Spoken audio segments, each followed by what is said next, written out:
Man, I was shocked when Mom died, but being able to meet you here, Lily, turns those sad memories into good ones. Really? That makes me so happy. As I was about to enter the waiting room, I was startled by the voices of a man and a woman coming from inside. Cracking the door open just a bit, what do I see but Harry and a young woman undressing and embracing each other. Lily, I love you. Oh, you say that, but you really prefer your wife, don't you? The woman called Lily tries to coax the truth out of Harry with a purring voice. Come on, she's just a housekeeper to me. I only married her because she was convenient for raising a kid and all that hassle. Who would marry such an ugly woman for love? Hearing that Harry laughed scornfully, a rage boils up from the pit of my stomach. Harry, I can't follow you any longer. You'll regret making me angry, I swear it. My name is May Parker. I'm 39 and work at an advertising agency. As everyone knows, working at an advertising agency is incredibly demanding. Because of that, from the time I was a fresh graduate until I turned 30, I was so focused on my job that I barely had time to think about anything personal. However, around the time I turned 30, I started to think about settling down. Somehow, my colleagues who joined the advertising agency with me managed to find time for romance and started getting married one after another as they reached the right age.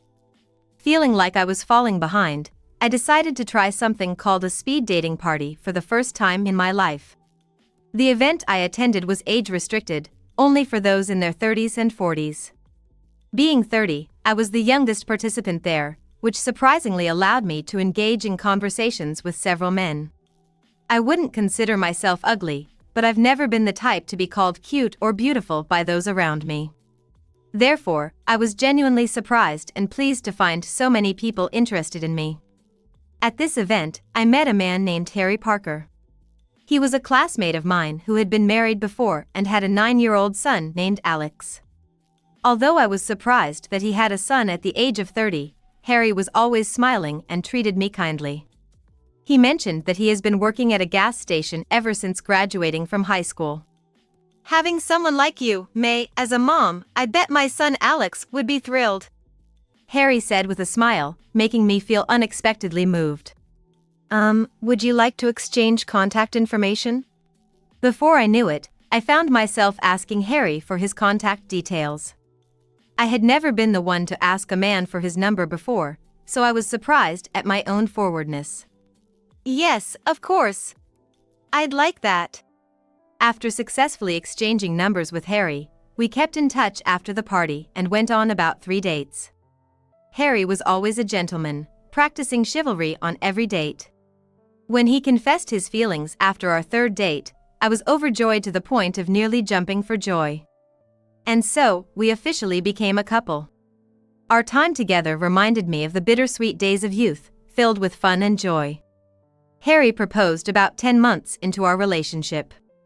Since we were both looking for marriage partners, the timing felt right, and we were eager to get married as soon as possible. Yes, with all my heart. Thank you. While embracing Harry as he proposed, I savored what was the happiest moment of my life. Yes, that moment was the peak of happiness in my life. Little did I know, a real hell awaited me after marrying Harry. When Harry and I decided to get married, it was time for me to meet his son Alex for the first time. Upon greeting Alex at Harry's house, he observed me intently before lowering his eyes and fleeing to his room. Oh dear, did he not like me? No. It's fine.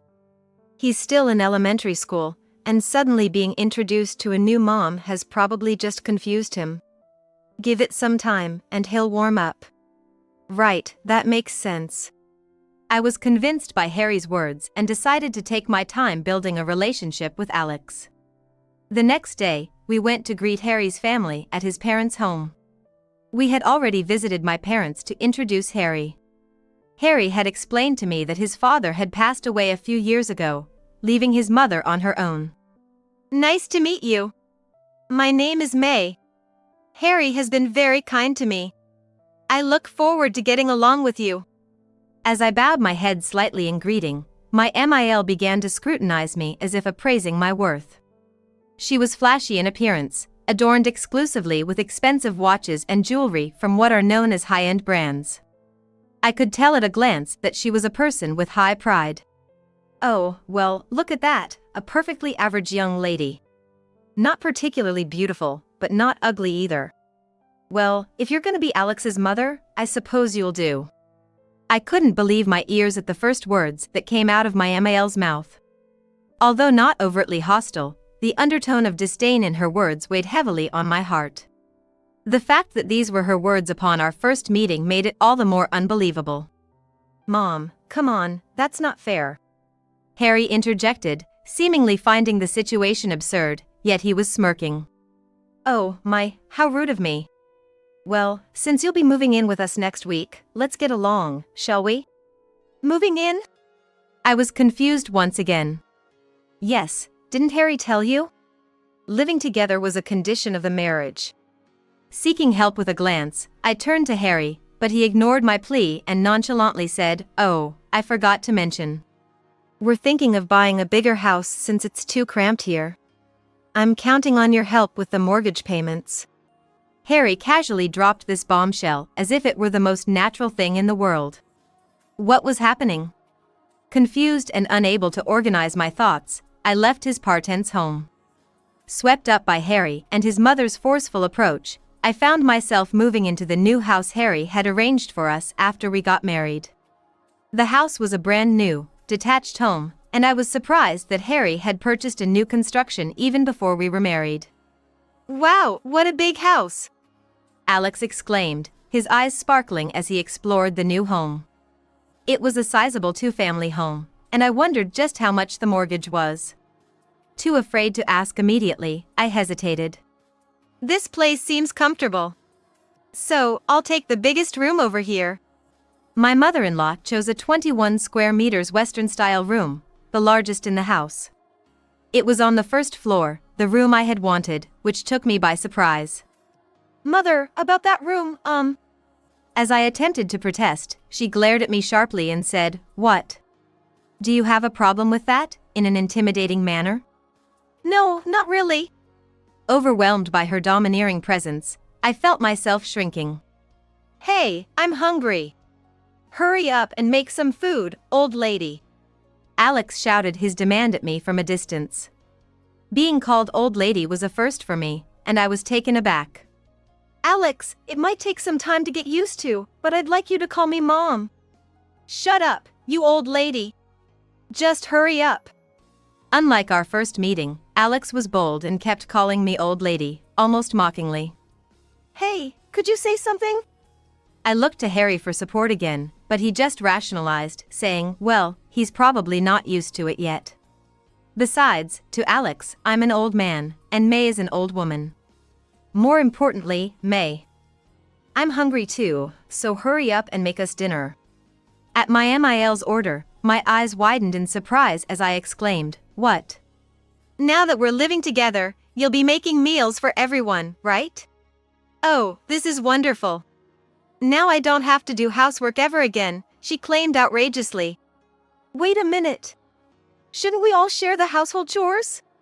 Besides, I usually get home later than Harry.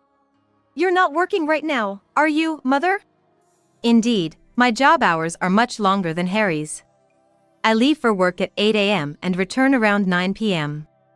During busy periods, I might work past midnight, my days filled to the brim with work alone. Meanwhile, Harry almost always leaves work on time. As for my mother-in-law, she lives off my father-in-law's survivor's pension. I think it's reasonable to expect her to help with the household chores. What, don't you have any compassion for the elderly? I can't move like young people anymore. Even a little walk tires me out. And yet, you expect me to do housework? What a terrible daughter-in-law. She exaggerated her reaction and clung to Harry as she spoke. I was speechless with disbelief. Even Harry, who should be helping with the household tasks, pretended not to notice. Right, what my mom said. I got us this nice house, so the least you could do is take care of the household. He talks as if he's done me a favor by buying the house, but in the end, it's my earnings that will be paying off the mortgage. Harry's reasoning was absurd, and I dreaded what our future living together would hold. Since moving into the new house, I realized I was being treated like a slave by Harry, his mother, and Alex. "Hey, old lady, this curry is too spicy. I can't eat it. I'm bringing a colleague home tomorrow, so make sure you clean every nook and cranny." "Oh dear, May, can't you even offer a drink to your husband when he comes home tired from work? You're such a hopeless wife." The complaints about me spread throughout the house for everything imaginable. "I can't meet all your demands." "I'm busy with work," I insisted, but my family only responded with cold looks. Living through my marriage, I felt like Cinderella, bullied by her stepmother and sisters. This isn't what I imagined when I got married. Where did the kind Harry I knew go? I fought back tears, overwhelmed by a sense of despair. 9 years have passed since then, and my situation hasn't changed. I'm still treated as an outcast by my family, enduring their constant disdain. Recently, with Harry coming home late, I spend more time with my mother-in-law and Alex. I don't know if it's because of that, but they seem to take every opportunity to torment me. Alex has become a college student, and his snide remarks have grown more insidious than before. Harry comes home late because May is not attractive enough, isn't she? Probably. Maybe he's cheating somewhere? Wouldn't put it past him. My mother-in-law and Alex discussed loudly enough for me to hear, spreading crass speculation. I pretended not to hear and continued preparing breakfast for the next day. Oh, if only May would leave this house, then our family could live here comfortably and at ease. A stranger like her living in such a fine house should be grateful. My mother-in-law mused, with Alex snickering at her words. Anger made my body tremble. Who was it that cooked their meals every day if not this stranger? I wanted to retort, but holding back was the wiser choice, knowing it would only invite more scorn. When Harry did come home late, he often arrived heavily drunk, consuming my time with his care. "Don't you think you're drinking a bit too much? Maybe ease up on the alcohol," I cautioned, only to be met with a fierce glare. "Shut up. I'm working hard every night. Let me drink as much as I want," Harry retorted harshly, his eyes bloodshot, making it difficult to look directly at him. Sighing, I helped him out of his clothes and brought him a change of attire. I wondered how much longer these days would continue. Would things improve slightly if Alex got a job and left? But even if he did find employment, it wasn't guaranteed he'd move out. And even if Alex left, my mother-in-law and Harry would still be here. Where did I go wrong? Regrets piled up day after day. I hadn't ruled out separation. But thoughts of what would become of this grand house, or wanting to fulfill my parental duties until Alex was employed, hindered me, my misplaced pride getting in the way. I've been serious since I was a child, and I've always struggled with leaving things half done. It would be wonderful if a miracle happened overnight, and everyone became kind-hearted. I was seriously entertaining such fairy tale-like thoughts. Though no fairy tale miracle happened, a month later, an event that would shake my life occurred. "What? My mother-in-law died in an accident!" I exclaimed loudly in the office upon receiving the shocking news from Harry over the phone. I couldn't believe it, so I decided to listen carefully to Harry's story once again. But indeed, just as I had first heard, it seemed my mother-in-law had already passed away. She was hit by a car at an intersection while returning from shopping during the day. And despite being rushed to the hospital, she didn't make it due to her injuries. The sudden news sent me into a state of panic. Even when my colleagues asked with concern, "What's wrong?" I could only respond in a daze, "No, it's nothing." I left work early that day to meet Harry, who had also left early, to discuss the funeral arrangements. It had been a while since we had a serious conversation. Harry seemed shockingly subdued throughout our talk. On my end, I felt no sorrow, which I knew was terrible. Instead, I even felt a sense of relief. Although I couldn't say such things in front of Harry, seeing him in a daze, I decided to take charge and properly arrange the funeral on his behalf. No matter how much I disliked my mother-in-law, it wouldn't be right to neglect the funeral arrangements. After managing to organize the funeral, I dressed in morning clothes and headed to the memorial hall. Harry, as the only son, was supposed to act as the chief mourner. Alex had a displeased look on his face as he played with his smartphone in the waiting room. As the time for the funeral service to begin approached, Harry's relatives started to gather one after another. I found myself busy greeting the attendees. As condolences were offered one after another, I honestly felt no sadness over my mother-in-law's death, allowing me to accept everyone's words with calm detachment. While greeting the guests, I suddenly realized that Harry had disappeared from my side. "Do you know where Dad went?" I asked Alex, who was nearby, but all I got back was a disinterested, "How would I know? Maybe he's in the bathroom or something." As the time for the funeral service drew closer, everyone had taken their seats about 10 minutes before it was supposed to start. Still, with Harry not yet returned, I decided to look for him towards the bathrooms. Finding no sign of him there, I wondered if he might be in the waiting room, so I made my way there. Man, I was shocked when Mom died, but being able to meet you here, Lily, turns those sad memories into good ones. Really? That makes me so happy. As I was about to enter the waiting room, I was startled by the voices of a man and a woman coming from inside. Cracking the door open just a bit, what do I see but Harry and a young woman undressing and embracing each other. Lily, I love you. Oh, you say that, but you really prefer your wife, don't you? The woman called Lily tries to coax the truth out of Harry with a purring voice. Come on, she's just a housekeeper to me. I only married her because she was convenient for raising kids and all that hassle. Who would marry such an ugly woman for love? Right, now that child rearing is done, all that's left is to divorce your wife, huh? Yeah, of course. Just you wait, Lily. Hearing that Harry laughed scornfully, a rage boils up from the pit of my stomach. What could this possibly mean? Had I merely been a housekeeper in Harry's life from the beginning? The realization made me feel dizzy with shock. Harry, I can't follow you any longer.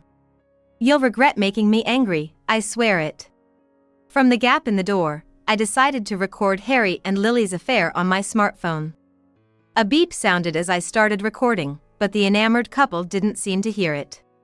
Annoyed yet persistent, I continued to film them. Despite being through the phone screen, watching Harry and Lily wounded my pride deeply.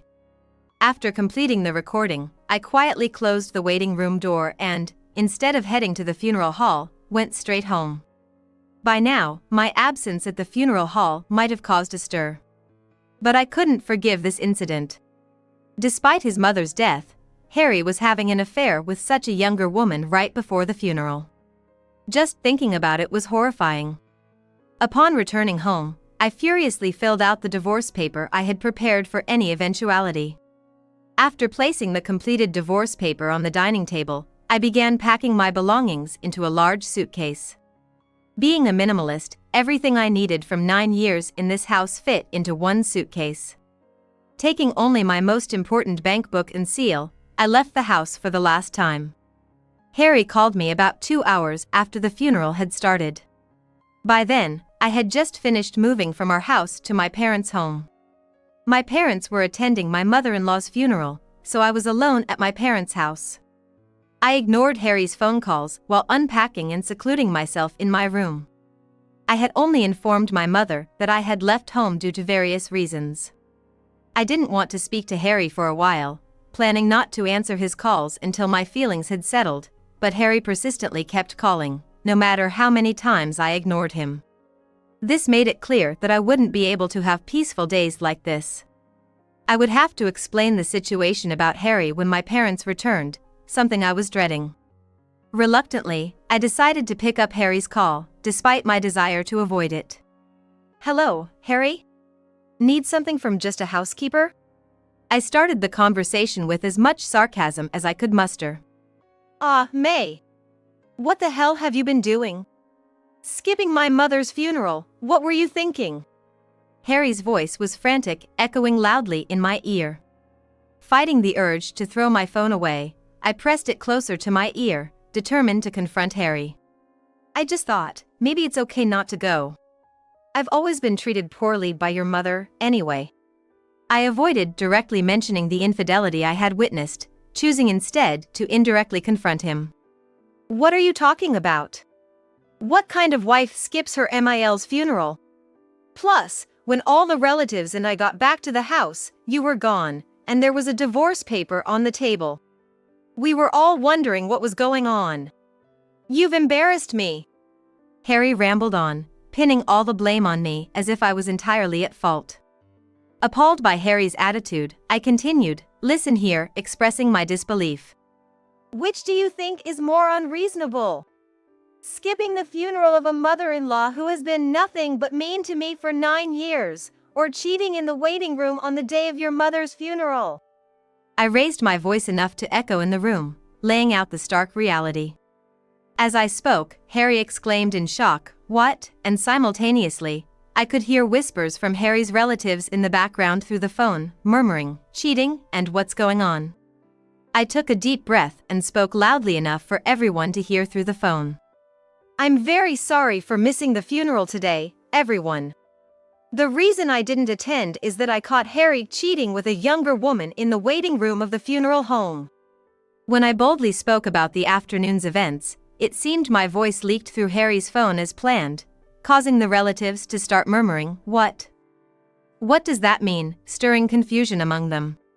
Hey, May, don't make stuff up to play the victim. You're confusing everyone. Harry decided to feign ignorance, responding to me with a pretense of composure. However, it seemed he hadn't noticed that his voice was trembling. Making things up, huh? Sure, without any basis, saying you were cheating at the funeral might not be believed. Well then, I'll send the evidence of the affair right now. Deliberately raising my voice to sound bright and firm, I made that declaration. I could keenly feel the relatives on the other end of the phone, eagerly watching how things would unfold, wondering what was happening. I sent the video of Harry's infidelity to the chat group containing Harry, Alex, and other relatives. Something just got sent. Alex's voice came from afar. Swallowing hard, I waited for their reactions. What the hell is this? Harry was the first to scream. Wow, this is too much. Alex was appalled after seeing his father in the act with another woman. Though I felt slightly guilty for showing Alex such an embarrassing scene of his father, he had also contributed to my suffering over the years. Now an adult, it seemed fair he faced some harsh realities. Harry, what have you done? An uncle's voice thundered through the phone. The women were silent, possibly too shocked to speak. Here is the evidence of the affair. It's impossible to stay sane after being subjected to this. The woman looked to be in her early 20s. Hearing Harry call me a housekeeper, and realizing I was just a tool for child rearing, who in their right mind wouldn't find it abnormal to attend the funeral calmly. I spoke as if appealing to all the relatives. After hearing everything, nobody dared to blame me. Instead, the uncle even asked me with concern, "Are you okay, May?" Just hearing that question made me feel somewhat saved.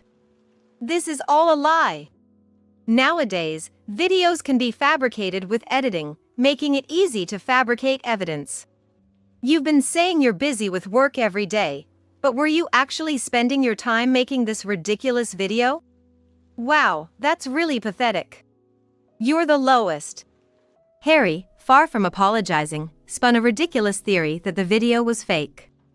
This made me burst out laughing, my anger overtaken by amusement. Let me ask you, even if it were edited, how would I get footage of you doing such things? Besides, we haven't been intimate in so long, where would I get such material? Your excuse seems a bit too far-fetched, doesn't it? Harry was at a loss for words at my retort. I could hear sighs of disbelief from the relatives in the background. Plus, you've been coming home late recently, but you were actually cheating with this girl, Lily, weren't you? I asked, almost as if testing Harry. Harry instantly countered, "That's not true. I was really held up at work." But I already knew Harry was lying. Oh, is that so? Expecting that, I went ahead and checked with your boss, Mr. Johnson. And guess what? He said you've been leaving on time every day. You talked to Mr. Johnson? The mention of his boss's name made it clear to Harry that my claims weren't baseless. Harry clearly showed signs of being disturbed. Yes. And you know, your mother and Alex said the same thing. That you would likely cheat. After hearing those words, I didn't feel like attending the funeral anymore. I just wanted to separate from you. I vented out everything I had been holding back, taking a moment afterward to catch my breath. That's terrible. Instead of Harry, it was the uncle who voiced sympathy for me. Encouraged by his words, I continued to unload. You probably saw in the video, you thought I was unattractive but good enough for a housekeeper, right? So, you married me without any love, and all the kindness you showed until the marriage was a lie, right? I've been used and mistreated by you, your mother, and Alex for 9 years. I tried my best to serve a family, thinking we are family after all. And this affair is what I get in return? That's why I'm leaving you. Please fill out your part of the divorce paper. Harry, Alex, I want nothing more to do with you both. I had probably said what I wanted to say more clearly than ever since marrying Harry. Everything I said was so irrefutable that nobody seemed able to utter a word in response. As I was about to hang up, Harry finally spoke in a shaky voice. Wait a minute. Divorce? Can we really end it like this? Yes, I cheated with Lily. I admit that. But it was just a moment of folly. Look, Mom died, and I was stressed. I love only you, May. Please, don't divorce me. Harry desperately tried to keep me from leaving. He didn't even offer a single word of apology to me. Likely, he didn't want a divorce because my income was higher than his, and he feared losing his current lifestyle without me. I couldn't believe his selfishness and retorted. Are you serious? Who in the world would forgive a husband after 9 years of mistreatment and then cheating? I never want to have anything to do with you again. Expect a hefty alimony demand from me, so be prepared. I then forcefully ended the call. With this, Harry shouldn't be able to make any more unnecessary pleas for mercy. Turning off my smartphone, I collapsed onto the bed. From now on, I can live more freely, having parted ways with that family. With that thought, tears of joy began to spill from the corners of my eyes. Days later, Harry reluctantly submitted the divorce paper, and I was finally free from him. The video of the affair served as strong evidence, and I successfully claimed a significant amount in alimony from Harry and his mistress, Lily. Harry had apparently lavished Lily with expensive gifts, and with the added burden of our home's mortgage, he ended up broke. Moreover, saddled with a significant amount of debt, it seems he couldn't make ends meet with just his job at the gas station. Struggling financially, Harry tried to take the money Alex had earned from his part-time job, leading to a fierce argument between them and eventually an estrangement. Alex moved out to live in a cheap, rundown apartment. However, his association with bad influences at university led him to get deeply involved in gambling, like horse racing. As a result, he indeed ran out of money and is now on the verge of being evicted by his landlord. Now, without attending college, he's working day and night in various part-time jobs. Consequently, he's unable to progress in his studies and, not being particularly academically inclined in the first place, has had to drop out of university. Alex never helped out at home. So, it's easy for me to predict that the daily physical labor is taking a toll on his body. Well, since Alex wasn't exactly a commendable person to begin with, the fact that both Harry and Alex have brought about their own downfall leaves me feeling quite refreshed. As for Lily, the mistress, she was indeed a college senior as I had suspected, not planning on finding a job and living off seducing numerous men. Therefore, for Lily, Harry was not her only lover, she was involved with several other men as well. Thinking about Harry, who was unknowingly being deceived by Lily and had an affair with a younger woman, makes me feel incredibly disgusted and pity him for his foolishness. Despite being sued for compensation by me, it turned out Lily was also involved with other married men and was being sued for damages by multiple parties. She vanished from Harry's life after that, leaving him to face the consequences alone. Currently, He's also working a side job in night traffic management, but it's likely just exhausting, monotonous work without much satisfaction. It's time for him to reflect on his past misdeeds. I hope Harry goes through hell until he has fully paid off the debt from the alimony. Meanwhile, when my parents asked why I suddenly returned and I told them the truth, they were furious, their faces turning red with anger. After that, they told me I could stay at their home as long as I liked, so I've been living there comfortably. I think I've had enough of marriage for now. Maybe a good person will come along eventually, but for now, I'm happy to be away from that detestable family.